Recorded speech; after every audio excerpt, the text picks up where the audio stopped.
حضرت سلیمان علیہ السلام پیغمبر هم و بادشاہ هم. پیغمبری هم د کمال پیغمبری و لکه ډېرې غټې معجزې رب العالمین ورکړې وې، لکه د مارغانو خبرې کول، د پیریانو دیوانو نه کار اخیستل او تخت په هوا ګرځېدل، دا ټول د سلیمان علیه السلام معجزې وې. او ورونو معجزه دې ته وایي چې د پیغمبر نه الله داسې کار راښکاره کړي چې د عقل نه خلافي، عقل یې نه مني. که د یو نیک انسان نه داسې کار ښکاره شي چې هغه د عقل نه باري، عقل یې نه مني، هغې ته کرامت وایي. دا د دې نیک انسان یو عزت دی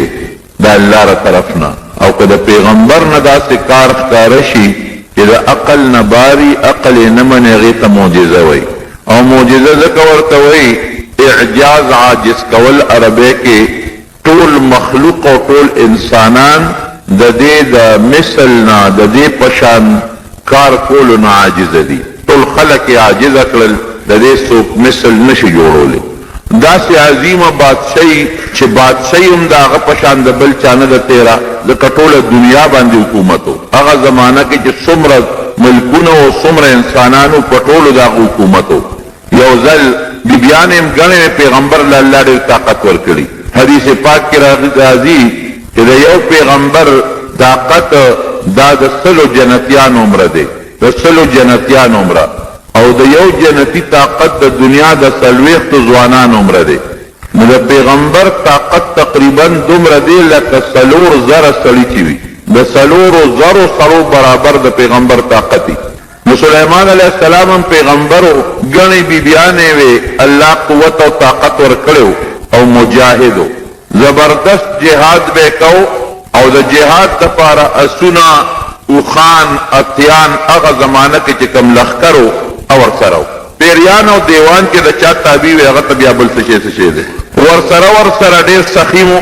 مجاهد هم دی او سخیم دی. په کومه علاقه چې به تو د سره څومره لښکر به و، د هغې ټول لښکر د خوراک او د څښاک انتظام، دا خو هسې د حکومت په ذمه وي، خو ده به د میلمستیا انتظام کوو. عامه ډوډۍ دارونه به یې پرې نه خوړل، لکه د میلمستیا انتظام. او په وطن او علاقه کې چې څومره خلک مسکینان او فقیران به د هغې دپاره د بیت المال نه مستقل راشن به تقسیمېده. دا څوک نشي ثابتولی چې د سلیمان علیه السلام په بادشاه کې یو سړی د اوږي یا د ناري یا د بربنډي یا د کورني، دې ته بادشاهي وایي. پیغمبري او بادشاهي دواړه د کمال. یو ځل یې ماسپوتن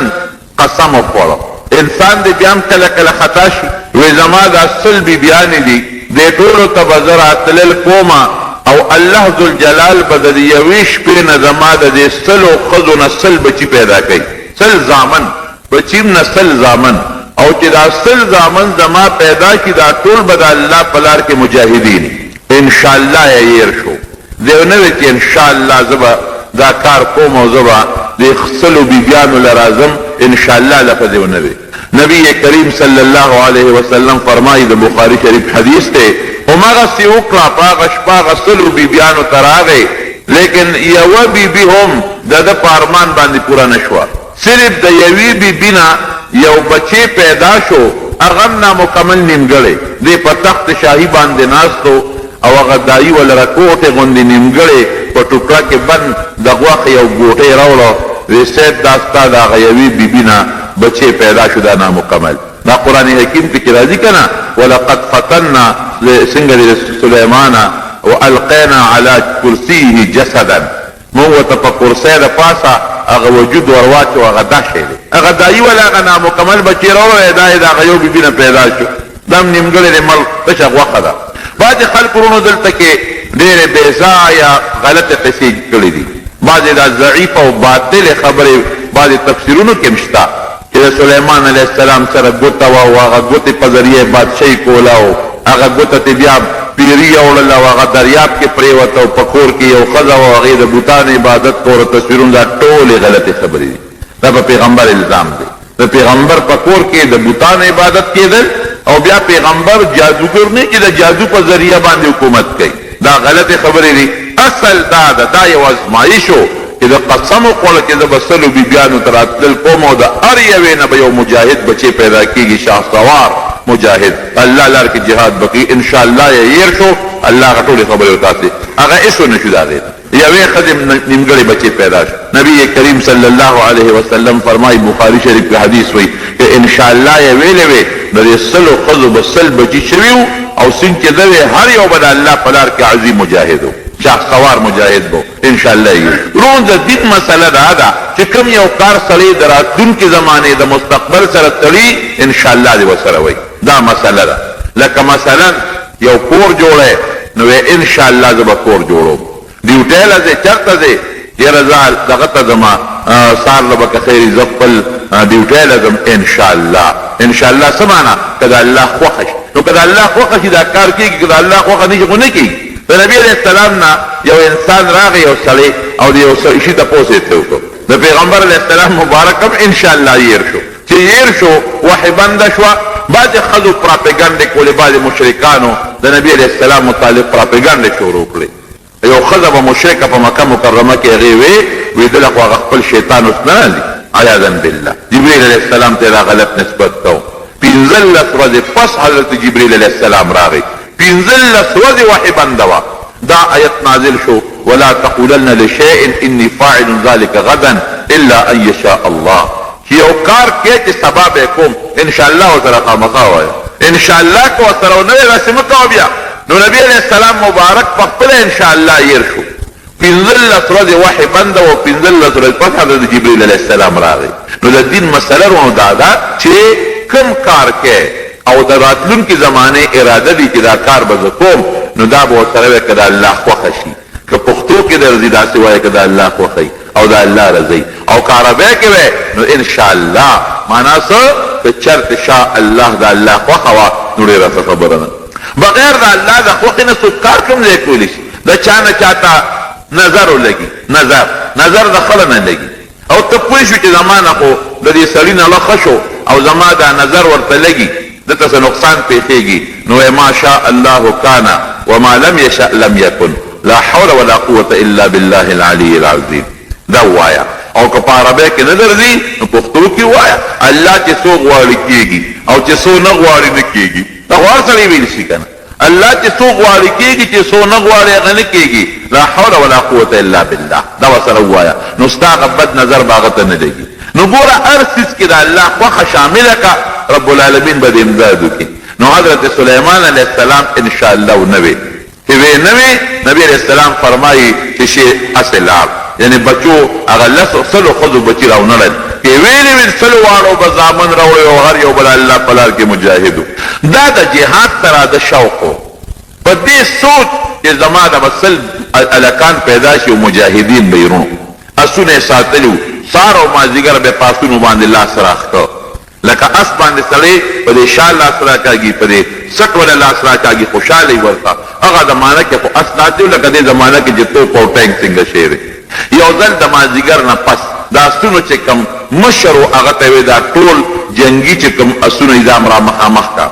لږ زه معاینه کوم لکه یو کمانډر ان چیف یا یو بادشاه راشي هغه د هغه خپل فوج د هغه ګوري هغه پریټ او هغه پسې هغه تماشه کوي دارنګې دوی دا خپل زما چې څومره اسونه دي شاه سواران دي را مخکې کې لږ اندازه دي ځکه عمر او جون دی ټول په جهاد فی سبیل الله کې تېر شو اسونه یې را مخامخ کړل دل یې ډېر زیات خوند ورکړ کله یو اس باندې لاس را کله بل باندې او اسونو مختلف قسمونه دي خبره دې ته ورسېدله چې نور په پرېوتو شو نور پرېوځي حتی توارت بالحجاب نور بس تقریبا پرېوځي اوه خدای دا مې څه وکړل دا خو د مازدیګر مونځ رانه لاړ نور قریب دی چې پریوځي اوس دې وخت کې چې دا اودس کوم مونځ کوم خو نور به پریوځي د اسونو د برکته دوه کاره یې وکړل یو په الله ته سوال کو چې یا الله دا انور له غوندې ودروه چې دا خپل مونځ وکړم ټیک ده غلطي د ما شوې ده خو ما د الله په لار کې د اسونو تماشه کوله د هغې معاینه مې کوله نو خدایه ما نه دا کار وشو دا انور راته ودروه نو یو روایت کې راځي چې رب العالمین دا سوال قبول کړ نور یې ورته په انتظار که ادرو د خپلو ملګرو سره مونځ وکړ د هغې نه پس ښه د دې اسونو د وجې د ما نه دا مونځ پاتې شو قرآن حکیم کې الله فرمایي فطفقه مسحا بالیمین والاعناق داسې دی که نه شروع یې پرې وکړله وی را دې خوا کې اسونه ټول ذبح کړل حلال یې کړل زر اسونه په یو وخت قربان کړل حلال یې کړل اسونه اوس هم زمونږ په د امام ابو حنیفه رحمت الله علیه په مذهب کې او دا مکروه تنزیهی د غوښه خوړل راجح قول دا دی یو کې مکروه تحریمي راځي یعنی بهتره نه چې سړی یې وخوري او شافعي صاحب او مالک صاحب او د احمد ابن حنبل مذهب دا چې دا غوښه پاکه ده حلاله ده ابو یې خوري او د هغې شریعت کې هم خوړل جایز زره سونه یو وخت کې قربان کړل او ذبح یې کړل حلال یې کړل ولې د دې د وجې نه ما نمونځ پاتې شو خو به کې څوک داسې اوسه د دوکاندار د لاسه د دوکاندارۍ د وجې نه مونځ پاتې شي دوی به د هغه لږ وخت هغه ګټه د الله په لار کې خیرات کړي سوال نه پیدا کړي زمیندار نه د خپل ګوډ او د خپل زمیندارۍ د وجې د ماښام بیا د ماسپښین لمونځ لاړ شي دوی به داسې وکړي ورګه یو ګېډی ګني خیراتي ورکوم ځکه په دې زما نه مونځ لاړ یو دړی لوګان خیراتي ورکوم ځکه زما نه پې مونځ لاړ داسې که چا وکړل بیا به ترې مونځ نه ځي نه اکثر مونږ مونځ ته هېڅ اهمیت نه ورکوو خلک خپل کاروبار کوي ماسپښین چې فارغ کې وي دا مونځ به ټول په یو ځای دا ډېره خطرناکه ګناه درونو نو دومره سخي دي چې هغه ټول ذبح کړل او خلکو ته وایي ځای خیراتي غوښه چې څومره وړی نه وړی یو ځل یې د الله نه سوال وکړو بادشاهي هم درنه ده او پیغمبري هم درنه ده وی الله ته خو بندوبست کړی دی ټول مخلوق او ما له دې ډېر لوی طاقت را کړی دی ځکه تېره جمعه مې ویلي چې سوال یې څه کړی رب هب لي ملکا لا ينبغي لاحد من بعدي خدای داسې بادشاهي راکړي چې تر قیامته پورې بل څوک داسې بادشاهي ونه کړی شي او الله ولا غسوال قبول کړو نو غله ډېره و پیریانو دیوانو به خدمت کو او خوراکونو میوې ډېرې وې وی زه دعوت کوم ټولو سیزونو له ډوډۍ ورکوم الله وی موږ په دا کار نه شي کولی وی الله ته اجازت راکړ ستا اجازت غواړم وی ښځه در مې کې اجازت غنمان او چې په هغه زمانه کې څومره غله ده خو چې په پیریانو یې کار کو هغه یې وکړل او د دنیا خوراکونه هر څه را جمع کړل او د دریاب په غاړه یې د ډوډۍ انتظام برابر کړ بعد تابعو ما تیر جمعه کې درته ویلو هوا په چالو کړه چې تاسو په دې لګئ چې دا خوراک څښا نه شي پیریان دیوان مقرر کړ چې دې ته څوک نقصان نه رسي پخلی لګیا دی پخلی کېږي د کبانو خپل خوراک تیاریږي او د مارغانو خپل تیاریږي د انسانانو خپل تیاریږي د پیریانو خپل خوراک د هر چا خپل خوراک تیاریږي لګیا دی او ما تیر جمعه درته پوره تفصیل ویلی دی چې مارغانو په جبو دی پوهېده او د په خبره هغوی پوهېدل هغې سره به هم خبرې کولې چې هر څه تیار شو الله نه مشوره واغشته ځکه پیغمبر په هر کار کې د رب العالمین سره مشوره کوي وی الله خو ډوډۍ شروع کوم خو د کم مخلوق نه مخکې شروع کوم وی سلیمان ستا خوښه ده چې چا نه شروع کې وی د کبانو نه مخکې شروع کړو د هغه دا خیال و چې دا کبانو ته به زه اواز وکړم ټول به د دریاب دې غاړې ته راغونډ شي او داسې یو له شل بوجۍ به ورغورځوم نو کب به څومره خوراک کوي یو کب چې 15 شپږ دانې غنم وخوري نو پرې مړېږي یا یو چټاکی غوښه چې وخوري نو زه پرې موړ شي زیات نه زیات نیم کیلو غوښه چې وخوري نو مضبوط کب پرې مړېږي نو ما د هغې انتظام کړی دی او د یوې ورځې د ډوډۍ بندوبست میلمستیا د یو وخت نه ده د پوره ورځې میلمستیا ده لا ولې وې وی د کال میلمستیا کوم وي دا خو بلکل نه شي کولی وی د میاشت کوم وي دا هم نه شي کولی وی ښه ده یو ورځې به وکړم وی دا هم نه شي کولی دا یې تمنا وه وی د یو وخت خو به وکړم وی ښه ده ده د ورځې نه وخت راله خبره نو وی ځه ټیک شوه اعلان وکړه ستا اواز به زه د دریاب د ټولو کبانو ته او د حیواناتو ته ورسوم په دریاب کې په لکو نه په اربهاو حیوانات دي او مختلف قسمونه دي څوک د انسان په شکل او څوک د بل شي په شکل څوک د بل شي په شکل مختلف قسمونه دي اواز یو که ټول راجمع شو وی تاسو زما نن میلمانه خوراک به زه در کوم زه به د دریاب دې غاړې ته در غورځوم او تاسو پې ټیل ټال نه کوئ ټول به خورئ د ټولو خوراک به رسي دا نه چې څوک به پاتې کېږي لکه اوس هم بعضې خلک اعلان کوي که نه لکه خدای موخه ګڼه ده خو ګزاره کوئ ټول به وخورئ خو څوک مخکې څوک وروستو ډېره ښه یو کب خوله راوچته کړه چې راوچته یې کړه نو یوه جامې د هغه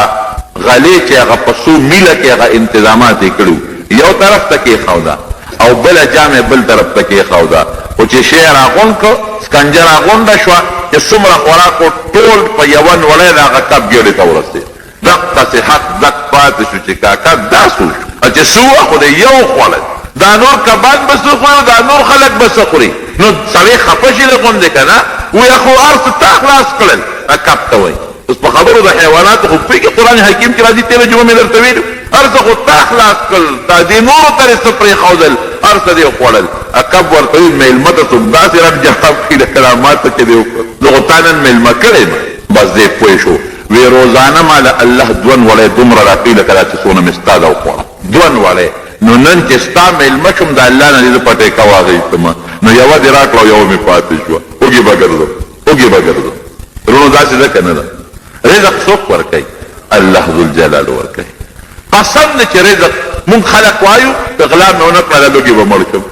که ډاکه مې ونه کړله لوږې، که رشوت مې وانه غېږ بچي به مې څه خوري. او الله یو ما من دابة فی الارض الا علی الله رزقها. د دې ټولو د رزق او د روزۍ ذمه داري د رب العالمین ده. په دریاب کې څومره حیوانات د ټولو روزي نه پټي شته او نه کاروبار شته او نه څه ډیوټي شته او نه ځمکې شته او نه دوکاندارۍ شته او نه چېرته منډۍ شته او نه سبزي منډۍ، او ټولو له الله رزق ورکوي. ته وایې خو دومره رزق به د کومې خوري؟ دا خپل بچي به خوري، دا بچي لویږي څنګه؟ دا دومره کبان پکې د کوم ځای نه راځي؟ مضبوط مضبوط حیوانات په دا ځمکه کې دننه وګوره، داسې حیوانات چې هغه د ځمکې سر ته هم نه روځي، چینجي او داسې ځمکه کې دننه لویږي. چا له الله په لرګي کې رزق مقرر کړی دی، چا له الله په کاڼي مقرر کړی دی، چا له الله په اوبو کې، چا له الله په وچه رزق مقرر کړی دی، څوک په هوا دوځي، خو روزي رسان الله دې ټولو له رب العالمین رزق ورکوي. بس وی الله زما توبه ده، پاس ما ته پته ولګېده چې بغیر ستانه د مخلوق روزي او رزق بل څوک نشي پوره کولی. یو ځل په لاره روان دی مکې مکرمې ته ځي، ځکه ما بله جمعه درته ویلي چې بیت المقدس یا جوړ کړی ډېر مزېداره والا، مکې مکرمې ته روان دی بیت الله ته، په دې علاقه چکر لګی، هوا تخت اوچت کړی دی، راغی د مدینې منورې په علاقه، هلته یې دمه وکړه او خپلو ملګرو ته نشاندهي وکړه چې دا یو پاکه ځمکه ده او نبي آخر الزمان به دلته هجرت ته راځي. بیت الله ته راغی، د بیت الله طواف یې وکړو او بیا د یمن د سرحد سره یو ځای کې دمه شو. دا ورته به یاد وي ما تېره جمعه ویلي وو چې شپږ لکه خلک به ورسره یو ځای ګرځېدل. داسې نه لکه زمونږ د خلکو جهاز کې 5,500 خلک ترې راځي او کار به یې د دیوان او مارغانو نه اخېسته، هدهد یې ساتلی و. هدهد مولا جرګک ته وایي، د اوږد غوندې شی نه مولا جرګک. دله الله یو صفت ورکړی، د مارغانو الله صفتونه ورکړي. یو خو ده به د چیټي رسان کار کو ډاګي، یو ځای نه بل ځای ته به یې خط لېږه، دله به یې ورکړه مخلوق کې به یې ونیوه به یې ورسو، نشانه ده ډېره برابري. دویم د اوبو د معلومات کار به یې ته اخېسته چې ته وګوره اوبه کوم ځای دي کوم ځای نشته، نو چې یو ځای ته به دې لاړه هغه به وایي چې دلته اوبه شته، نږدې دي، دلته لرې دي، نو بیا به یې پیریانو دیوانو باندې هغه ځای کنه اوبه به یې ترې ایستې. الله حیواناتو له پوره طاقتونه ورکړي دي. اوس دا مولا جرګک دا کار دی، اوبه معلوموي. حضرت ابن عباس رضی الله عنه یو سړي تپوس وکړ، ابن عباس صحابي د نبي علیه السلام د تره زوی، وی دا هدهد مولا جرګک کې دا کمال دی چې د اوبه معلوموي. وی او وی څومره لاندې وي؟ په میلونو لاندې معلوموي چې دلته دونه اوبه دي، دلته دومره لاندې دي او دلته دومره اوچتې دي، دا پته ورته لګي. وی ښه، نو چې دې دونه معلومات پولی شي نو چې دا ماشومان ورته لټ کېدي او په لټ کې ورته دانه کېښوده، نو په میل کې لاندې اوبه معلوموي او په هغه لټ کې هغه دانه نه او هغه دانې له لاندې دي نه چې دانې له لاندې لټ دی، که ټونګه پې واخلې هلک را باندې راوړي او نیسې مې. خشته جواب ابن عباس صاحب وله ورکړ، هغه ورته وایي وی اذا جاء القدر ذهب اللب وعمي البصر، وی چې تقدیر کله راشي که نه نو عقل هم ختم شي او سترګې مړندې شي. اذا جاء القدر ذهب اللب، د انسان عقل لاړ شي ختم شي، وعمي البصر سترګې ړندې شي. په لاره به روانې خلک ته پته ده چې دا سړک دی، ورېږه یو خوا بل خوا به وګورم که نه چې څه شته که نه، لیکن دماغ یې کار نه کوي، نه یې غواړي چې ګاډي وایي مړ شي، خپې وخورېږي لاندې وغورځېږي د کوټې نه پرېوت. څوک په خوښه دا کار نه کوي خو خطا شي، دماغ کار کوي چې تقدیر راشي. نو یو ځای کې دمه وکړه، مولا جرګک به یې مخکې لېږه چې کوم ځای کې به یې دمه کړله، وګوره اوبه شته که نشته. هغه راغی وی حضرت دلته کې ډېره زیاته اوبه ده او ډېره نږدې ده، دلته دمه وکړې. هغه ځای کې پړاو واچو، خیمې ښخې شوې. مولا جرګک لږ کې سوچ کړی دی چې زه راشې زه به هم یو چکر ولګو، ځکه چې دوی تر څو خیمې ښخوي او بیا دمه کوي او د اوبو ضرورت راځي. ما خو ویلي م چې اوبه شته، زه به هغې پورې راغلی. قرآن حکیم کې الله تعالی فرمایي ښه دې لار کې ته داسې بره یو پرواز وکړه، دا د یمن د سرحد سره نږدې علاقه ده، چې پرواز یې وکړه. یو بل مولا جرګک ورته د هغې علاقې په مخه ورغی، هغه سره یې خپلې خبرې اترې وکړې. څه کې ته ده کمې؟ وی زه خو د شام یم او سلیمان علیه السلام سره ګرځم، هغه سره راغلی. وی ته کوم ځای؟ وی زه د یمن د علاقې د سبا. وی دلته دغه شته څه آبادي شته؟ او دلته خو یو ډېره زبردست آبادي ده، یو ښځه ده او د هغې نوم بلقیس دی او هغه د هغه خلکو مشره ده او د هغې لاندې د دنیا وزارتونه دي، ډېر ناشنا تخت شاهیه دی، بلا فوج دی. دې مولا جرګک وی راشه معلومات به حاصل کړم او سلیمان علیه السلام ته باید ورسره لاړ. چې لاړ هغه ټول ارض یې په خپلو سترګو وکتل. دلته د سلیمان علیه السلام د مانځه وخت راغی، چې مانځه اواز راغی وی هدهد څه شو؟ هدهد نشته. بس غصه شو چې دې نیکبخت مونږ ته اوبه ښوولې وې چې مونږ اوبه راایستې وې چې مونږ هم کړی وې او عذبنه عذابا شدیدا او لاذبحنه او لیاتیني بسلطان مبین یا به دې ما ته دلیل پیش کوي کې دلیل باندې به خبره کوي ور داسې خبرې کوي لکه عام انسانان چې بل سره کوي دلیل انسان پیش کوي حیوان نشي پیش کولی لیکن د مارونو ما تیره جمعه تفصیل درته ویلی وي چې د حیواناتو سره د هغه دغسې تعلق و لکه خپل عام لښکر سره چې څنګه کوي د هغې په خبرو پوهېدل خبرې جواب ورکول هغې سره خبرې اترې کول عام د لښکر د یو کاردار کار دی ته اخېستو او یا به ذبح کوم او یا به داسې کوم چې سزا ورکوم چې دنیا کې به داسې چا چاله نه ورکړي سره اوس بڼې به ترې غونډې وباسم دغه دی چې ملا جرجک ښکاره شو چې راغې سلیمان علیه السلام ته پیش شو چېرته تللی وې څه دې کول وی صاحب ما خو یو ناشنا خبرې راوړې جئتک من سبأ بنبأ یقین یو ښار د سبا ورته وایي د هغې نه مې یو خبره راوړې یقیني خبره مې راوړې ده څه دې راوړې دي وی هلته خو یو ډېر لوی قوم دی او ناشنا بادشاهي ده او یعبدون للشمس د انور عبادت کوي د انور عبادت کوي صاحب او ستا په ټول سلطنت او بادشاهۍ کې خو د انور عبادت نه کېږي د یو الله عبادت کېږي د دې غم پکار دی وی رښتیا دی وی بالکل رښتیا دی وی زما یو خط ولا ورسولی اوس به پته ولګي خط در کوم او چې خط ولا ورسې نو یو غاړې ته کښېنه د هغوی نه غلې غوندې او تماشه کوه چې هغوی به څه وایي د هغوی معلومات به وکړي ماله به راوړي خط یې ورته ولیکه قرآن حکیم کې الله تعالی فرمایي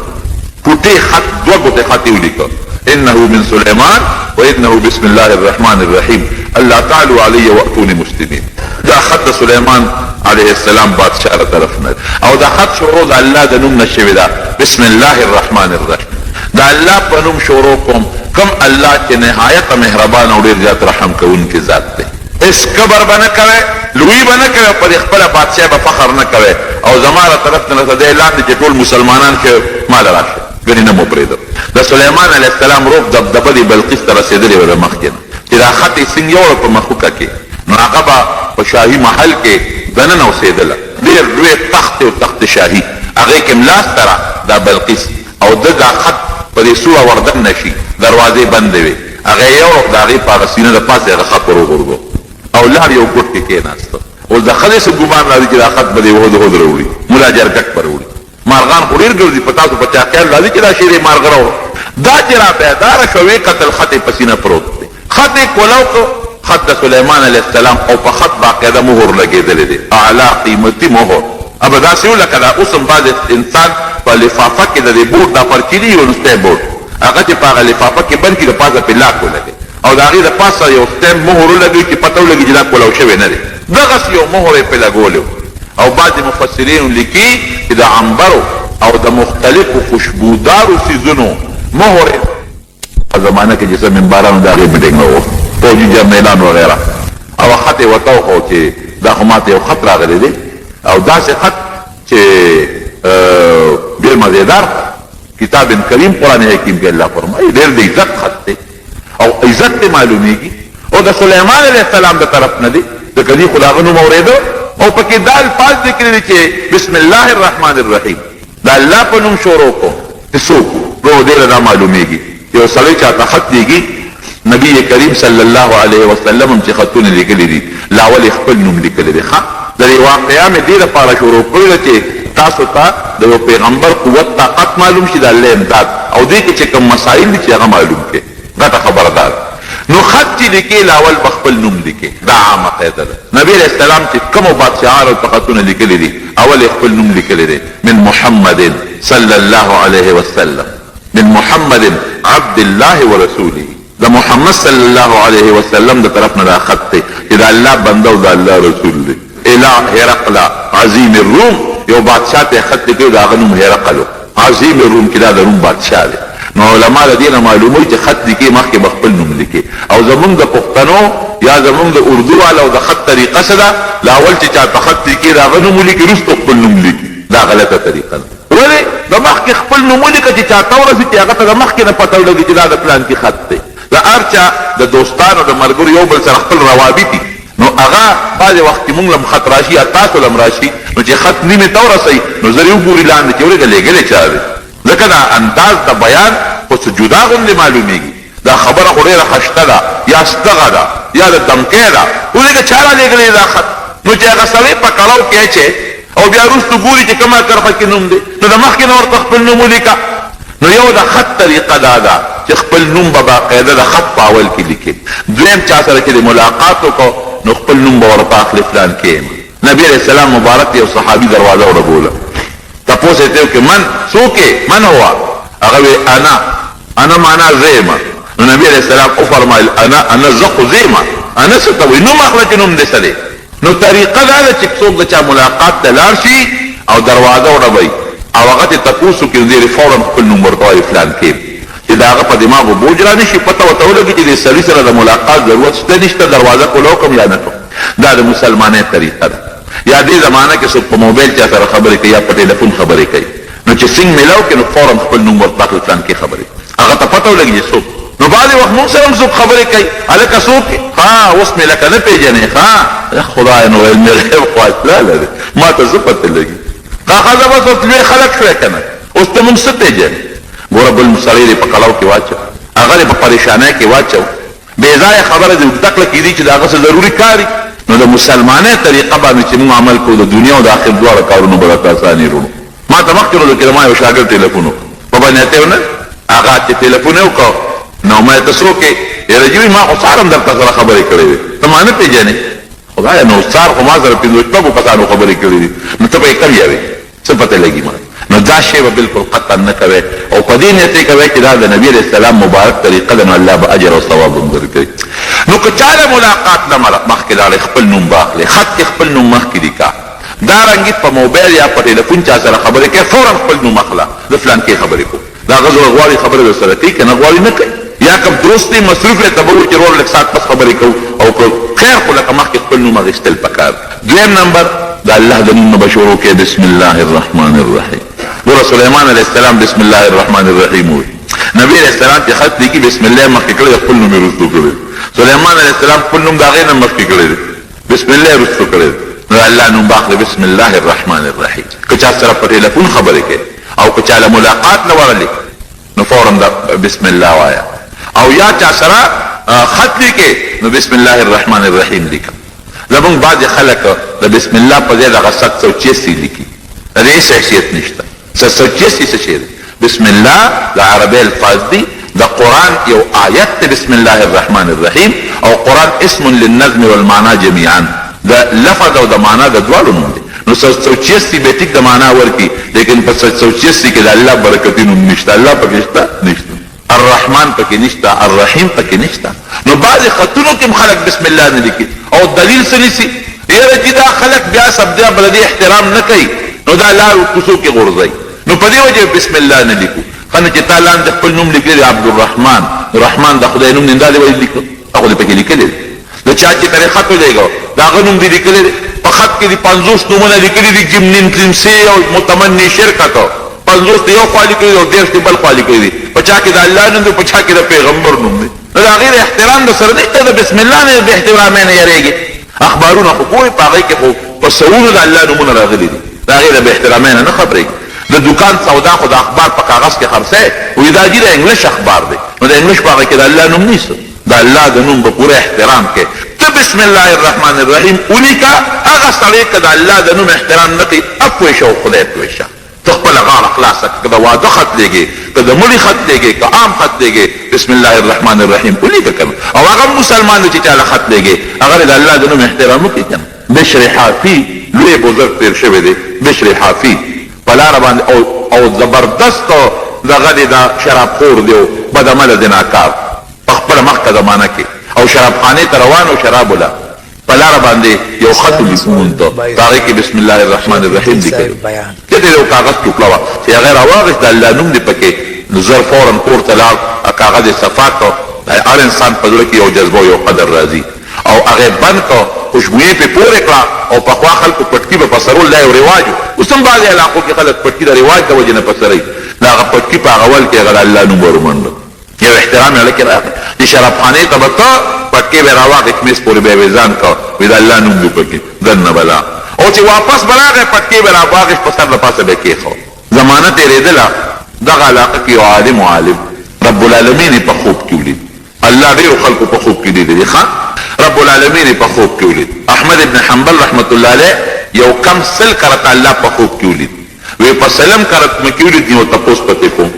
نو چې په سلم کرت الله په خوب کې ولید وی الله وی یو شی راته وخایي چې په کوم څیز به تا ته بنده در نږدې کېږي نو د قرآن یې ورته وښو چې قرآن باندې ما ته الله بنده ډېر را نږدې کېږي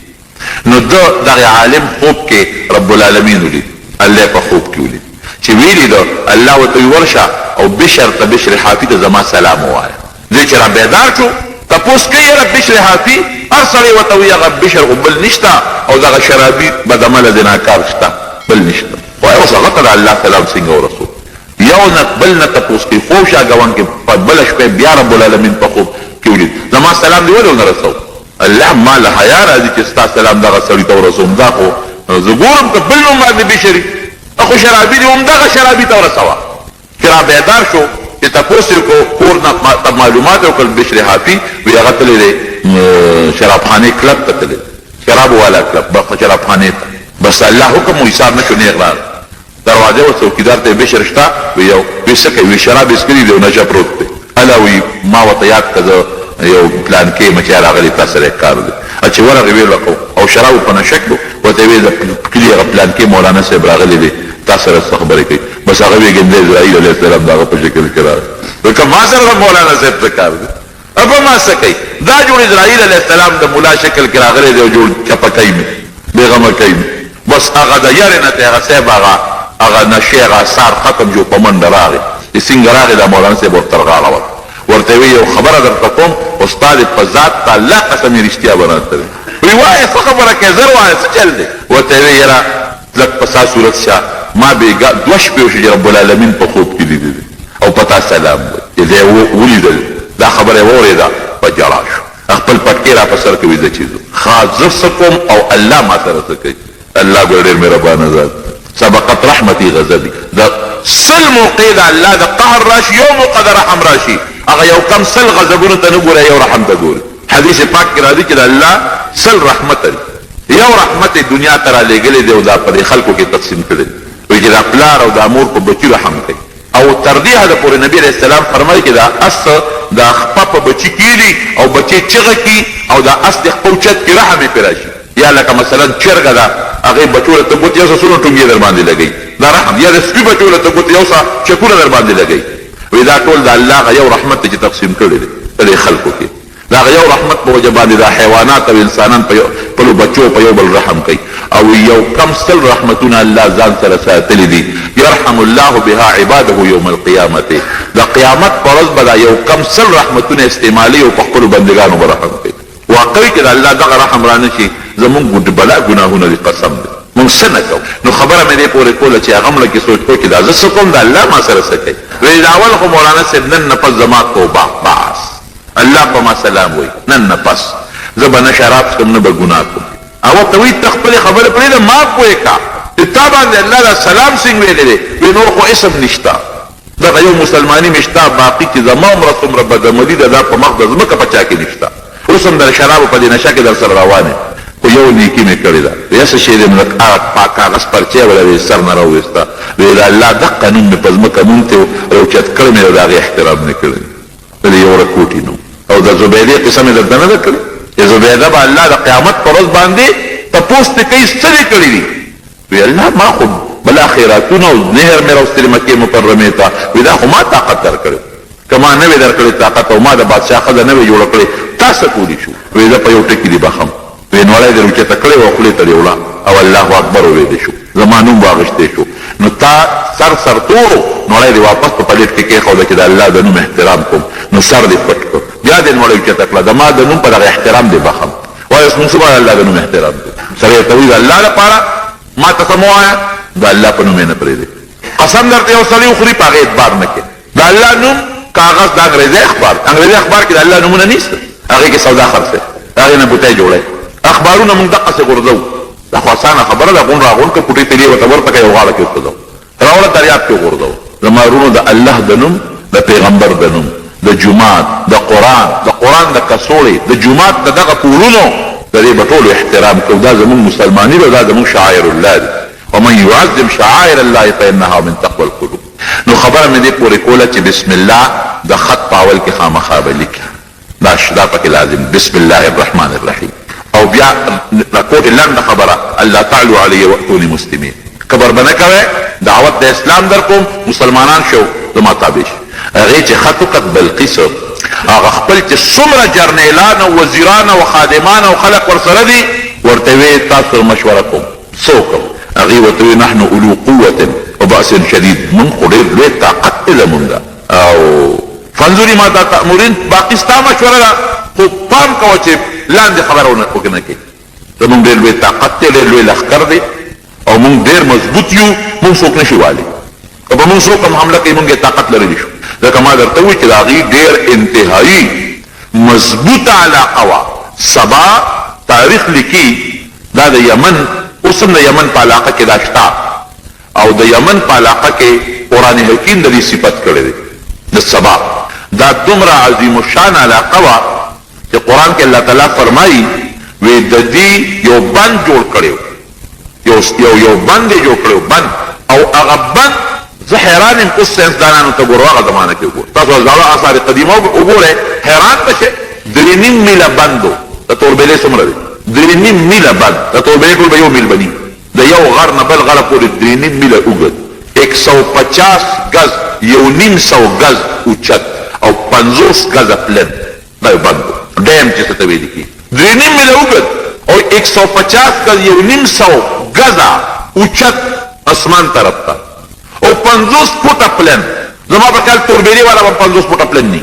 150 گز به دا اوچت هم ني او 3.5 میله به دا اوږد هم ني دې نه زیات ډیم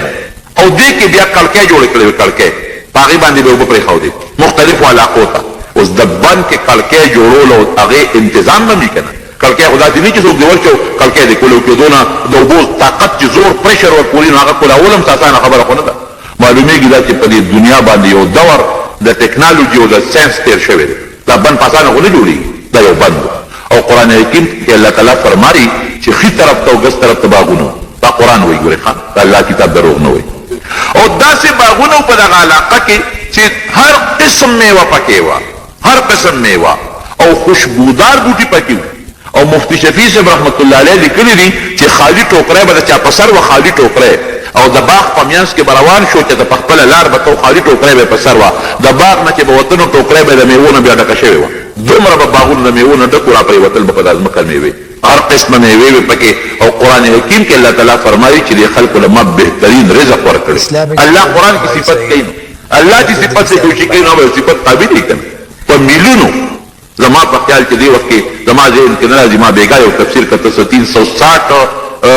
مربع میلې خوده او کسونه خو چې دومره خو په علاقه کې باغونه خوارو او کم چې غټه شهره به وه لکه دا تنګي والا شو یا د مردان شو یا د پیښور یو طرف ته باغونه بل طرف ته باغونه الله یو رزق ولا ورکړو او الله تعالی یو نعمتونه په هغې خلکو کړي او د دې تخت څونه به 40 ګزه اوږد د دې بلقیس تخت 20 گز چوڑائی پلنوالی 40 گزه اوږدوالی 15 گزه اوچت خبره دی تخت 15 گزه 45 فوټ جوړېږي دا زمونږ دا 10-12 فوټه کې جومات چت دی اندازه لګوه 15 گزه اوچت او 40 گز اوږد او 20 گز پلن دا به د تخت او هغې باندې به ورسره خپل ملازمین او په 7 محلاتو دننه به یې تخت شاهي پروت او د ریخمو بسترې او د ریخمو ګدایانې او مختلف قسم غمي او یاقوت ناشنا بادشاه او پلار یې بادشاه د هغې نه پس دا بادشاه پر تخت ناسته و او بلا ګورنران د مختلفو علاقې ولې لاندې هغې وي زموږ مقابله څوک کولی شي ښه ده هوښیاره وه ورته یې داسې کار دی ان الملوک اذا دخلوا قرية افسدوها وجعلوا اعزة اهلها ذله په ارامکینۍ سلیمان هم طاقت تاسو نه اورېدلې ما اورېدلې دی بیریان دیوان تابع دي او که زمونږ په دا وطن یې حمله وکړه مونږ عزتمن به ذلیله کړي هر څه به راله ختم کړي دا باغونه دا وطن به تباه و برباد کړي داسې چل کې ګورو یې چې دې واقعي پیغمبر دی او کام بادشاه دی که دې پیغمبر یې خو تابع به شو او کام بادشاه بیا به ستاسو سره مشوره ومنم وی یو ډالۍ ورته لېږم یو تحفه او یو امتحان پې کوم که ډالۍ یې قبوله کړه او امتحان کې کامیاب شو خو دې پیغمبر دی او که دې کې ناکام شو نو عام بادشاه دی بیا ورسره جنګ کوو اوس تحفه ډالۍ څه ده ناشنا وی 1500 غلامان 1500 وینځې وله لېږم هلکانو ته د جنکو جامې او جنکو ته د هلکانو جامې هلکانو ته لاسونو کې بنګړي او لوپټې په سر